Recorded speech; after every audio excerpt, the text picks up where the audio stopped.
저는 원래 성능충 성향이 있었어요. 이왕이면 울트라, 카메라는 가장 좋아야 되고 화면도 가장 커야 되고 이런 걸 중시했어요. 이번에 아이폰을 살 때 당연히 프로를 쓰고 싶을 줄 알았는데 이거 다 만져보니까 일반으로 갈아타야겠다는 결심이 섰습니다. 안녕하세요. IT는 형테크 형태기자입니다. 한국이 처음으로 아이폰 1차 출시국이 된 덕분에 저도 아이폰 출시와 동시에 16, 16 플러스, 16 프로, 16 프로 맥스를 다 구매했는데요. 사실 우리나라가 프로 모델이 워낙 강세이기도 하고 일반 모델은 그동안 애플이 너무 심하게 차별을 둬왔었죠. 그래서 그 돈이면 보태 해서 프로를 산다 이런 움직임이 강했는데 이번에 일반 모델이 너무 잘 나왔더라고요. 갤럭시 S24 울트라에서 아이폰 16 요 일반 모델로 갈아탈 결심을 하게 된 이유를 설명드리고 아이폰 16 사용기를 자세하게 풀어보도록 하겠습니다. 정말 프로랑 격차가 얼마나 줄어들었는지, 그럼에도 불구하고 아쉬운 점은 어떤 것들이 있는지 자세히 말씀드릴게요. 제가 아이폰 16 일반을 선택한 이유는 가볍습니다. 무게가 170g인데요 갤럭시 S24 울트라는 232g입니다 정말 들어보면 이거 차이가 꽤 나요. 뻥 좀 보태서 얘가 깃털같이 느껴지기도 하는데요. 그런데 여기서 제가 프로로 갈아탄다면 199g입니다. 187g인 지난 15 프로면 모르겠는데 갤럭시 S24 울트라에서 아이폰 16 프로로 간다? 그러면 무게가 그리 이렇게 체감이 잘 안 되더라고요. 무게랑 함께 화면 크기도 6.1인치가 딱이었습니다. 이 정도면 한 손으로 안정감 있게 잡아서 들고 다닐 수 있는 크기고 바지나 옷 주머니에 넣어도 크게 부담 안 가는 크기라고 생각했습니다. 프로가 사실 이번에 0.2인치 커지면서 애매하게 제 비교우에서 밀렸고 6.8인치의 갤럭시 울트라는 엄지로 화면 스크롤 하기가 남자인 제 손으로도 조금 버겁더라고요. 그리고 신기한 게 이게 화면에 표시되는 텍스트 같은 이제 정보량도 아이폰 16이나 갤럭시 S24 울트라나 크게 차이가 나지 않았습니다. 물론 폰트 크기는 차이가 있지만, 그리고 기동성에는 무게뿐 아니라 이게 배터리 타임도 들어가죠. 제가 갤럭시 S24 울트라를 들고 다니면서 가장 만족스러웠던 부분이 바로 배터리 타임이거든요. 그런데 제가 이 울트라 배터리에 의문을 갖기 시작한 게 지난 7월이죠. 갤럭시 Z 플립 폴드 출시 때거든요. 플립 배터리 타임이 제가 측정을 해보니까 10시간 2분 갔거든요. 근데 이게 S24 울트라가 10시간 19분 갔어요. 그러니까 용량은 1000mAh 차이 나는데 정작 실사용 시간은 20분도 차이가 안 났던 거죠.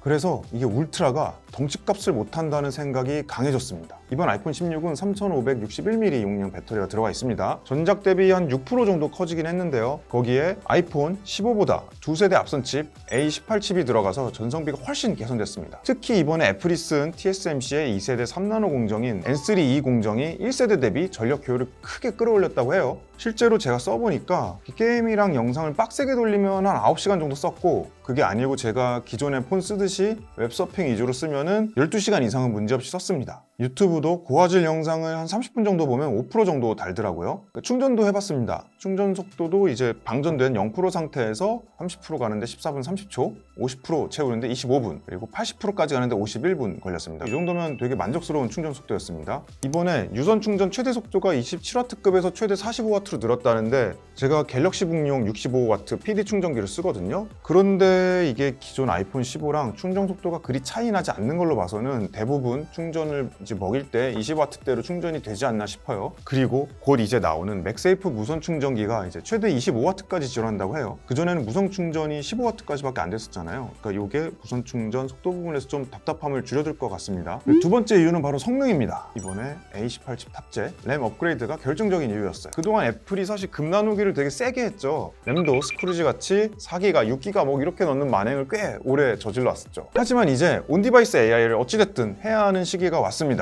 그래서 일반도 하드웨어적으로는 준비를 시키지 않을 수가 없었던 거예요. 그러니까 모바일 기기 단에서 생성형 AI를 돌리려면 뉴럴 엔진, 메모리 등등 리소스를 무지하게 잡아먹는데, 애플 실리콘이 아무리 이제 설계를 잘하고 이게 성능이 좋아도 두 세대 전 칩으로 6기가 램 달고 이거 AI를 돌릴 수가 없거든요. 그래서 이번에 일반 모델들도 신분 상승을 했다. 그리고 프로에 들어간 카메라 동작 버튼, 액션 버튼 이런 게 다 들어가서 박탈감이 많이 해소가 됐습니다. 메모리도 LPDDR5에서 LPDDR5X로 업그레이드 되면서 전송 속도랑 대역폭이 다 개선돼서 아주 속이 시원했습니다. 그리고 이게 긱벤치를 이게 돌려보면 기분이 되게 좋아져요. 싱글코어 점수가 3255점이 나왔는데 이게 전년도 플래그십인 15 프로보다 훨씬 좋고요. 15 프로 맥스를 여유있게 따돌립니다. 갤럭시 S24 울트라는 뭐 안드로이긴 하지만 좀 못 비비죠. 멀티코어 점수도 보실까요? 7869점으로 역시 15 프로를 휙 따돌리죠. 오히려 M1 칩하고 맞먹습니다. 노트북용 칩값 비비는 모바일 AP라니? 제 울트라는 참고로 6762점이고요. 아이폰 16보다 15% 정도 처집니다. 자, 이제 그래픽 테스트죠. 3D 마크 테스트도 와일드라이프 익스트림 스트레스로 돌려봤는데요. 최고가 3814점, 최저가 2480점 나왔고 안정도가 65% 나왔습니다. 발열로 인한 성능 저하가 별로 없다는 건데요. 이제 갤럭시 S24 울트라는 이제 최고 점수로는 4391점으로 더 높았는데 최저 점수가 1921점으로 더 많이 떨어졌습니다. 안정도는 43.8% 나왔네요. 물론 아이폰 16도 제가 원신을 좀 돌려봤는데 이게 프로 옵션으로 10분 정도 하니까 뒷판이 이게 47도 정도까지 올라가고 좀 뜨겁습니다. 특히 카메라 옆쪽에 AP가 있어서 그런지 거기가 제일 뜨거워요. 다만 베이퍼 챔버가 안 들어갔죠, 이번 아이폰에. 열로 인한 성능 저하가 덜 하다는 건 좀 신기했어요. 제 갤럭시 S24 울트라도 원심 풀업으로 돌리니까 이게 47도 정도까지는 올라갔습니다. 스피커 음질도 만족스러운 편이었습니다. 수화부랑 USB 포트 쪽에 스피커가 달려서 가로로 치고 영상이나 음악을 들을 때 이 공간감이 상당히 괜찮더라고요. 음량을 이제 맥스로 올려보니까 울트라는 고음부가 약간 찢어지는 듯한 소리가 나는 반면에 아이폰 16은 좀 균형감 있는 사운드가 나는 걸 느낄 수 있더라고요.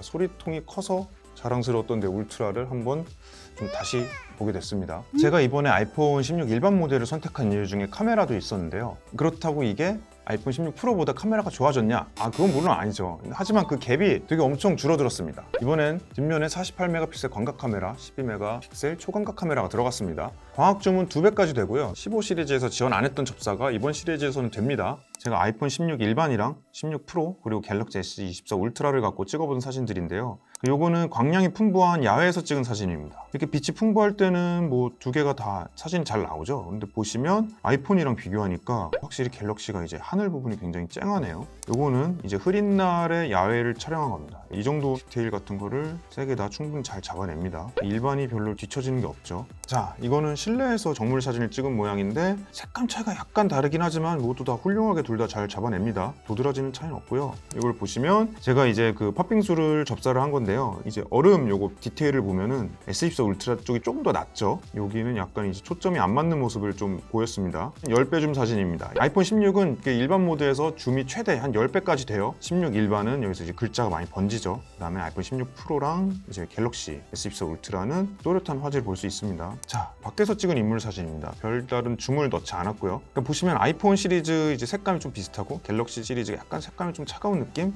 확실히 아이폰이 좀 따뜻한 느낌이 있습니다. 이게 망원이 있냐 없냐가 여기서는 잘 판가름이 안 나요. 그냥 일반에서도 이렇게 눕기를 잘 따서 이제 인물 사진 표현을 잘 해줍니다. 그리고 빛이 있는 야간에서 촬영한 사진인데요. 사진을 쭉 같이 찍어보니까 아이폰이 전체적으로 색감이 좀 따뜻했고요. 갤럭시는 약간 좀 차가운 그런 느낌이 있었습니다. 특히 이제 하늘 사진 같은 경우에는 이게 S24 울트라가 조금 더 따뜻한 색감 쪽으로 옮겨왔는데도 불구하고 좀 더 차갑고 쨍한 그런 하늘을 보여주죠. 그래서 야간 사진에서는 이제 확실히 갤럭시 쪽이 좀 더 자연스럽긴 하지만 그 외에 그런 주광이나 하늘 사진 같은 경우에서는 저는 아이폰이 좀 더 자연스럽다고 느꼈습니다. 그리고 이번에는 프로에 들어가는 공간 사진 그리고 공간 비디오 그리고 오디오 믹스 기능이 16 일반에서도 모두 지원됩니다. 애플이 발표하면서 꽤 힘줘서 소개한 부분인데요. 오디오 믹스 기능 한번 보여드릴게요. 이거 맛있다. 내 목소리 잘 들어가나? 되게 시끄럽고 막 소리가 울리는 옥상 카페에서 찍은 영상인데요. 영상을 찍고 사진 앱에서 이제 편집 모드 들어가서 오디오 믹스로 들어가면 인프레임, 스튜디오, 시네마틱 모드 세 가지가 있습니다. 인프레임은 녹화 중에 딱 화면 안에 잡힌 사람들의 목소리만 포착해가지고 요거를 증폭시켜주는 모드입니다. 이거 맛있다. 내 목소리 잘 들어가나? 여기 엄청 시끄러워요. 그리고 스튜디오는 이게 마치 흡음 처리를 해둔 스튜디오에서 녹음한 것처럼 들리는 효과라고 해요. 맛있다. 내 목소리 잘 들어가나? 여기 엄청 시끄러워요. 내 목소리 잘 들어가나? 여기 엄청 시끄러워요. 내 목소리 잘 들어가나? 여기 엄청 시끄러워요. 내 목소리 잘 들어가나? 여기 엄청 시끄러워요. 이거 어떠세요? 그러니까 이게 아직 완벽하진 않지만 시끄러운 곳에서도 마이크가 없이 영상을 찍어도 어느 정도 괜찮은 결과물을 받아볼 수 있어서 되게 만족스러웠습니다. 물론 이제 아이폰 일반이 망원 렌즈가 없는데요. 저도 사실 고백하자면 망원충이었습니다. 망원이 주는 얕은 심도, 그 AI 아웃포커싱이 못 주는 그 물리적인 아웃포커싱 그 느낌이 너무 좋았었어요. 근데 여러분 개인적인 의견이긴 한데 패션도 유행이 돌고 돌듯이 사진도 그렇습니다. 뒤에 이제 다 날려서 찍는 음식 사진이나 커피 사진 이런 거 사실 유행 다 지나갔고요. 이제 애플이 매번 강조해서 자랑하는 인물 사진 스타일 있잖아요. 이런 거 우리 한국 사람들 특히 우리 아내, 여자친구들은 이렇게 찍으면 100이면 100 다 싫어합니다. 한국식 인물 사진 아시죠? 그 광각으로 다리 늘리고 머리 줄이고 그렇게 찍어야죠. 망원 이제 굳이 있어야 하나? 이런 느낌이 많이 들었습니다. 물론 여러분들이 달 사진을 많이 찍거나 공연장 직철 다니시는 분들은 아이폰 일반 절대 사시면 안 됩니다. 그러니까 이걸로 그거 찍는다고 생각하시면 안 되죠. 그러니까 그렇지 않으면 이제 망원 집착은 버려도 된다라고 감히 소신 발언 하나 해봅니다. 그리고 이번에 카메라 컨트롤 버튼 있죠? 이게 신기하긴 한데요. 이게 막상 써보면 잘 쓰기가 어렵습니다. 이게 한 손으로 파지해서 쓸 때는 솔직히 불안해서 이게 쓸어내기가 어렵고요. 그러다가 아이폰 놓칠 뻔한 적이 한두 번이 아닙니다. 그리고 터치 강도도 꽤 세게 조절해야 돼요. 가로로 놔도 그냥 이제 손가락으로 핀치 줌하는 게 좀 더 편하더라고요. 적응 문제긴 한데, 그러니까 이제 심도나 모드 바꾸는 거는 이제 메뉴를 찾아 들어가지 않아도 돼서 더 편하긴 하지만 이게 그렇다고 얼마나 쓸지는 잘 모르겠습니다. 그런데 이제 카메라 바로 켜는 데는 이게 정말 좋긴 합니다. 따닥따닥. 그건 인정. 그리고 이번에도 그 사진, 영상, 고스트 현상 개선 안 됐습니다. 애플이 처음에는 이제 렌즈에 AR 코팅을 했다고 광고를 했다가 이거 슬그머니 뺐죠. 영상과 사진으로 이거 한번 보시면 개선은커녕 그대로 이거 돌아다닙니다. 이거 언제쯤 고쳐주려나요? 마지막 이유는 가격입니다. 가격은 전작과 동일한 125만 원부터 시작하지만 이게 성능이 많이 올라왔고 프로랑 격차가 이렇게 심하지 않을 정도로 좁혀졌습니다. 그래서 일반이 정말 가성비가 좋아졌다, 이런 포인트가 되게 많이 와닿았는데요. 울트라가 256기가 모델인데 이제 쿠팡에서 트레이드인 하면은 A급 기준으로 한 83만 원, 그리고 중고나라 당근 같은 데서는 S급 모델이 한 100만 원 안팎으로 뭐 사고 팔고 하는데, 이거를 팔고 아이폰 16 일반으로 넘어가면 이게 가격 갭이 가장 적습니다. 프로로 가려면 이제 동일 용량으로 갈 때 한 65만 원 이상을 더 투자해야 되는데 이런 값어치가 있는지 잘 모르겠고요. 반면에 16 일반은 128기가로 가면 20만 원대, 그리고 256기가로 가더라도 40만 원이면 이게 갈아탈 수 있습니다. 여러분, 제가 들었는데 이게 갈아타기는 이게 갭이 가장 작아졌을 때 하시는 거 아시죠? 그래서 16이 가장 적기입니다. 이게 여러 장점에도 불구하고 제가 아이폰 16으로 넘어온 걸 후회하게 만드는 몇 가지가 있는데, 가장 대표적인 것은 몇 년째 이제 고수하는 60Hz 화면 주사율입니다. 이게 특히 역체감의 영역이라 저처럼 갤럭시를 오래 썼던 분이나 계속 이제 프로 라인업만 쓰신 분들은 이게 처음에 쓰면 이게 너무 고통스러워요. 예전에 그 느낌 아세요? 한 10년 전까지인가? 아이폰이 화면 넘김이나 앱 전환이 부드럽고 안드로이드를 쓰면 약간 이제 버벅이던 그 시절, 약간 그거를 이제 지금 느낄 수가 있어요. 근데 이것도 근데 적응의 영역이라 이제 주변에서 120Hz짜리 가변 주사율 이런 기기들을 치워버리면 며칠이면 이제 좀 뇌이징이 됩니다. 갤럭시 쓰시는 분 중에 이런 분들 있으실 거예요, 꽤. 특히 배터리가 빨리 닿는 모델들, 24시간 내내 절전 모드를 두고 쓰시는 분들이 꽤 있어요. 이런 분들은 그냥 아이폰 일반 모델 쓰시면 60Hz 그렇게 거슬리지 않을 겁니다.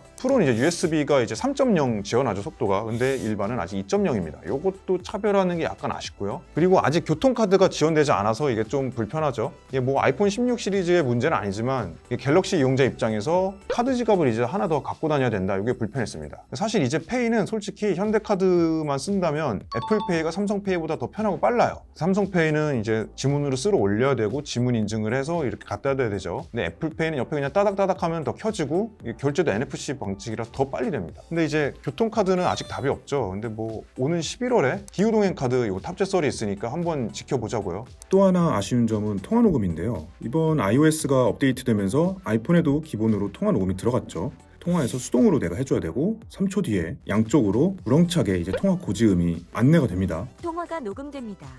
이럴 때 서로 굉장히 민망한 상황이 발생하죠. 그거는 차라리 안 쓰는 이만 못한 기능인 것 같았어요. 장난감스러운 색상은 개인적으로 좀 아쉬웠습니다. 울트라마린, 핑크, 틸 같은 색상은 고르기에는 좀 많이 화려하고 좀 주저되는 면이 있긴 하죠. 그래서 저도 리뷰용으로 이 색상이 제일 특이해서 이제 핑크를 하긴 했는데 솔직히 이건 좀 저한테 좀 부담스럽고요. 그래서 이제 실사용할 아이폰 16은 화이트로 한번 구매를 하려고 하는데요. 그것도 이제 실사용 하게 되면 제가 한번 보여드릴게요. 결론입니다.